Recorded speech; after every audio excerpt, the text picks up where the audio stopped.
Bonjour tout le monde, j'espère que vous allez bien. Aujourd'hui, on va faire la préparation du mois d'octobre dans mon bullet journal.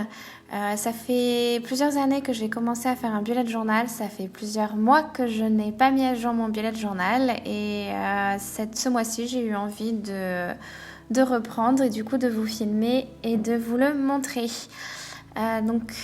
Sur la page du mois d'octobre, déjà j'ai choisi une page de dictionnaire et là comme vous pouvez le voir en fait j'ai choisi cette page là précisément parce qu'il y a une chauve-souris et que le mois d'octobre c'est un peu le mois d'Halloween, donc même si c'est pas un thème Halloween, au moins il y a un petit rappel.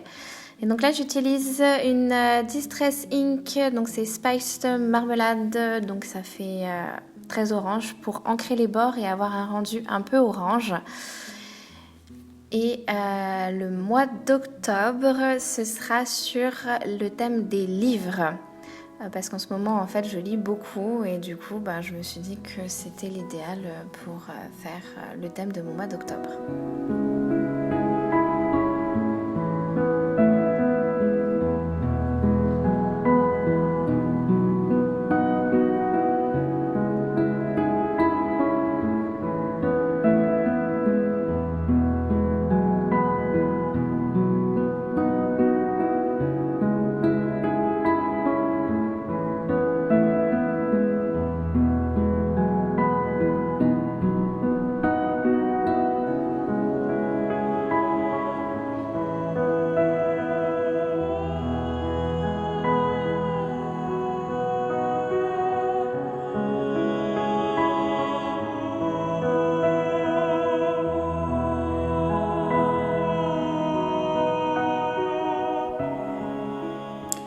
Pour le titre, j'utilise donc pour le titre et toutes les couleurs, j'utilise des Tombow dans les tons orange pour faire un peu dans le style avec les couleurs d'Halloween et de citrouille, etc.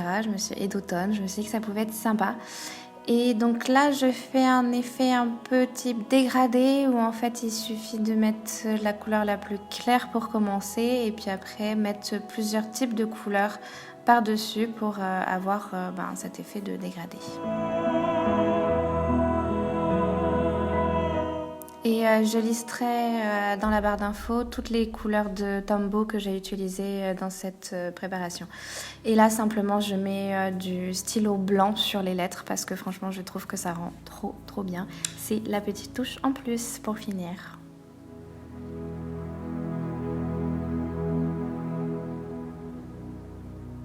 C'est un peu comme tous les petits détails de traits avec des stylos, des pointes très fines qui font un peu les petites choses en plus, tous les petits traits de page, de petits détails comme ça. Je trouve que ça rend sympa.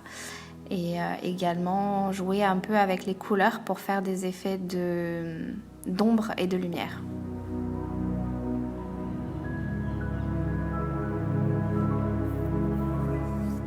Donc là, on va commencer la préparation du calendrier d'octobre.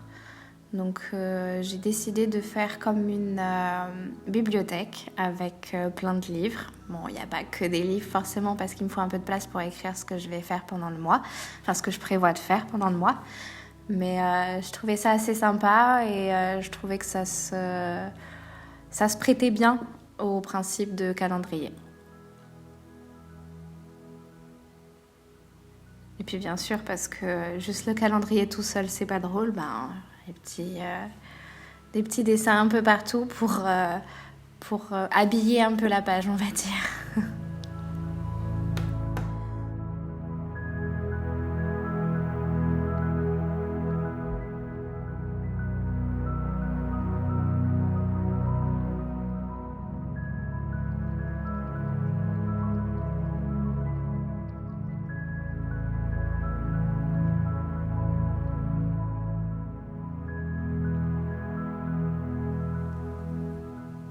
Je suis désolée pour les changements de luminosité, mais en fait, j'ai dû filmer sur plusieurs jours parce que on commence un peu les mois d'automne et du coup, les jours raccourcissent et c'est difficile d'avoir de la bonne luminosité le soir. Donc du coup, j'ai dû filmer en plusieurs fois.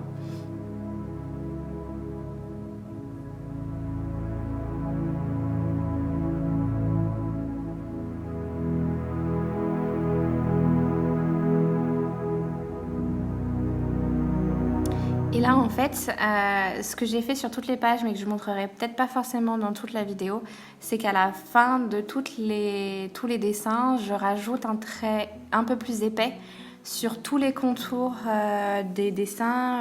Je trouve que ça rajoute un effet un peu comics que j'aime beaucoup. Et donc cette page-là, c'est la page, donc c'est le mood tracker. Donc le principe, c'est un peu d'écrire ou de colorier d'une certaine couleur notre humeur du jour. Et donc là, j'ai décidé de dessiner 31 livres pour les 31 jours du mois. Et en fait, les titres de mes livres, ce seront mes humeurs du jour. Et sur cette page-là, j'écris en fait pourquoi est-ce que ce jour-là, j'ai eu cette humeur-là, et pourquoi est-ce que j'étais triste, pourquoi est-ce que j'étais contente. Et je trouve que cette page-là, en fait, je la trouve plutôt sympa et très intéressante parce que, ok, c'est cool de savoir dans quelle humeur on était certains jours, mais si on ne sait pas pourquoi, je vois pas l'intérêt. C'est-à-dire que si on refeuillette notre bullet journal des mois après, ok, ce jour-là, j'étais triste. Mais pourquoi est-ce que j'étais triste?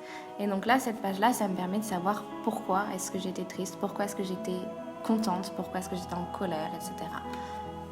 Et ça, c'est en fait l'utilisation du bullet journal sur plusieurs mois qui m'a fait un peu découvrir et apporter cette page en plus dans mes différentes présentations. Et donc là, en fait, c'est une page où chaque jour, je vais écrire 2 lignes sur un peu ce qui s'est passé dans la journée. Donc ça va être un peu mes pages de souvenirs. Et ça, je trouve que c'est hyper sympa aussi parce que ça permet d'en plus d'avoir un bullet journal qui est là pour s'organiser, c'est aussi également un peu un journal intime et qui me permet plus tard de me rappeler ce qui s'est passé certains jours. Et je trouve ça super sympa.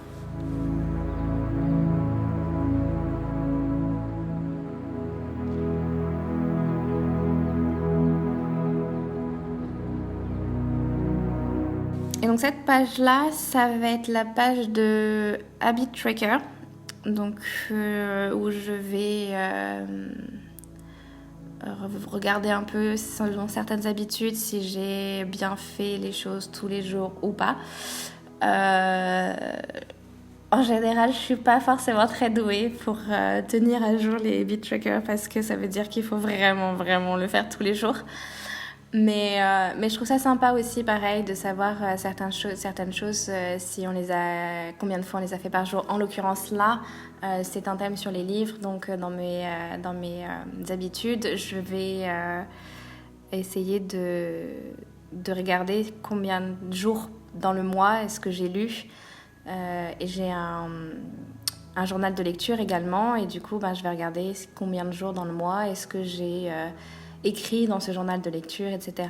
Et après, on peut regarder n'importe quel type d'habitude, si on a mangé sainement, si on a bu suffisamment d'eau, si on a fait du sport, etc. Moi, je suis pas très sportive, donc c'est pas du tout le genre d'habitude que je regarde ou que je fais attention. Mais voilà, il y a vraiment plein de types d'habitudes.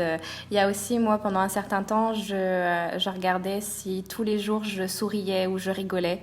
Je trouvais ça très important.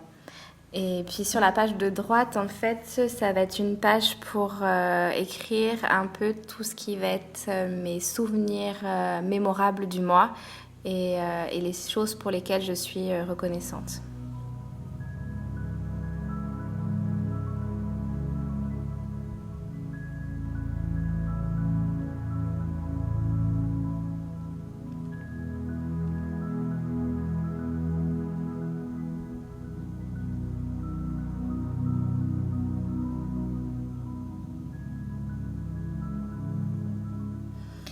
Et donc cette page-là, avec cette jeune fille qui lit tranquillement assise dans son fauteuil, franchement, je veux le même fauteuil qu'elle.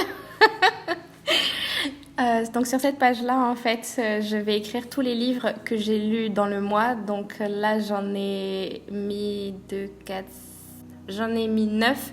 Clairement, je pense que j'en lirai plus parce que actuellement, j'en lis au moins 12-15 par mois. Donc je pense que j'en lirai plus, mais si jamais j'en lis plus, 9 ça va, c'est pas un trop gros but. Mais si jamais j'en lis plus, j'en rajouterai à côté du fauteuil. Mais donc voilà, comme ça aussi je trouve ça sympa sur un thème sur les livres, de pouvoir conserver un souvenir des livres qu'on a lus dans le mois. Et sur la page de droite, donc là c'est les 3 premiers jours du mois d'octobre et également donc dans la dernière case la pile à lire que je prévois, en fait les livres que je prévois de lire au mois d'octobre.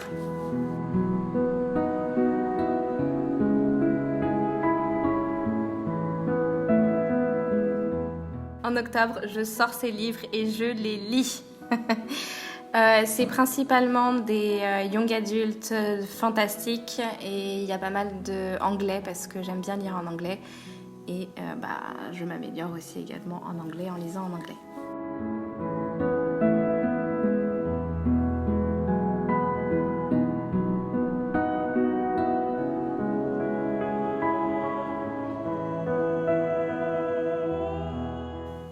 Et donc là, c'est la première semaine complète d'octobre, c'est-à-dire que je me suis dit qu'avec juste les 3 premiers jours, c'était pas une vraie semaine. Donc là, c'est une première vraie semaine sur 7 jours que je mets en page. Et puis ça vous permet de voir également une première présentation de ce que je peux faire avec ce genre de thème-là.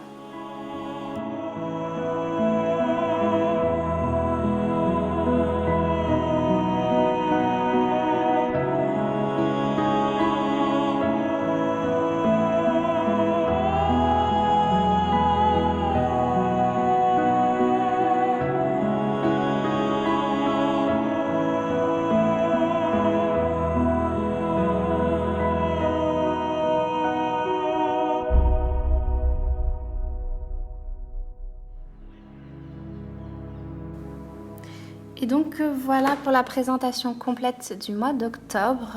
Donc je vous reprends toutes les pages.